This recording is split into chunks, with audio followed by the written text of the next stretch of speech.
Hey guys, it's Dave. Just a real quick update on the market and what's happening right now. We are starting to see things stay on the market a little bit longer, which means sellers are having to drop their prices. So if you are in the market to buy, my suggestion would be wait just a little bit longer until after the first of the year, maybe February, somewhere in that neighborhood. You don't want to wait too long because in spring, most likely, all the buyers that got put on hold during the last season here coming toward the end of 2022 are going to want to get back in the market and they're going to buy again. So you're going to have a lot more competition. So the best time to put in an offer is during this winter season when everything's very, very slow, when there are very few buyers. Everybody's thinking about Christmas right now. Very few people are thinking about going out and looking at real estate and trying to make deals. And the thing is that there are a lot of sellers here at the end of the year that are getting very, very motivated. We're seeing price drops across the board.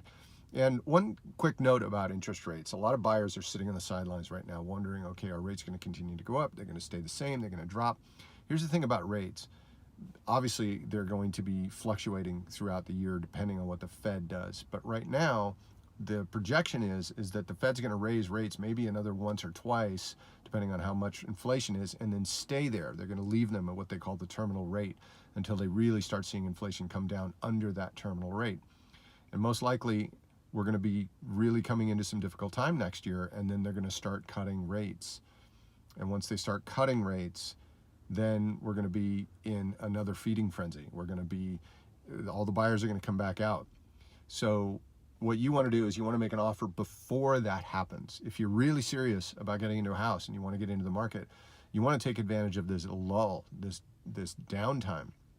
And if you're waiting around for the rates to drop, well, all of a sudden you're going to be competing with everybody else out there. So if you think the market's going to come down by 10%, my suggestion would be to put in an offer now at 10% below what they're asking and see if you get it, because sellers are really motivated right now.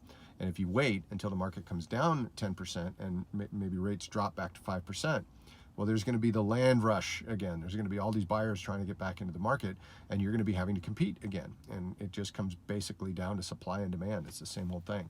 So keep this in mind. You marry the house, but you date the rate.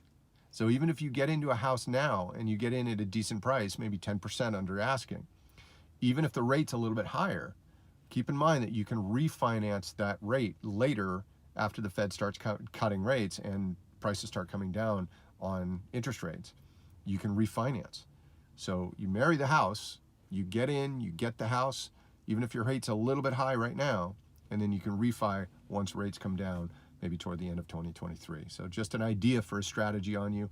It's not any kind of advice, not any kind of financial advice. It's just a suggestion for you to think about if you're thinking about getting into a house. And if you have any other questions, feel free to comment or send me a message. I'd be happy to walk through all the scenarios with you. So that's just a quick update on what I'm seeing in the market right now, and we'll keep you informed. All right, I'll see you later.